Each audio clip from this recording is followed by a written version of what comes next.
Député de Rosemont, la petite patrie. Monsieur le Président, le ministre de l'Environnement dit qu'il veut aligner sa politique en matière de changement climatique sur celle des États-Unis. Or, aux États-Unis, on vient de reconnaître que le dioxyde de carbone et 5 autres gaz à effet de serre sont un danger pour la santé publique, Monsieur le Président.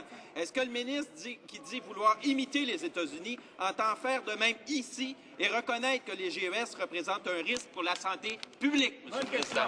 L'honorable ministre d'État au secrétaire parlementaire.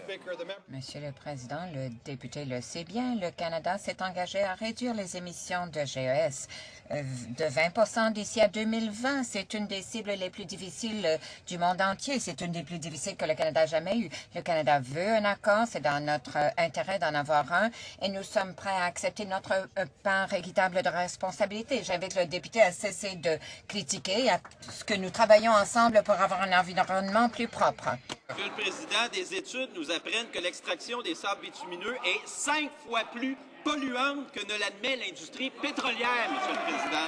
Si le ministre refuse de reconnaître que les GES sont une menace, est-ce que cela ne prouve pas qu'il a choisi de protéger les sables bitumineux de l'Alberta au détriment de la santé de la population et des intérêts du Québec, Monsieur le Président? Honorable secrétaire parlementaire du ministre de l'Environnement. Monsieur le Président, le député sait que c'est de la foutaise.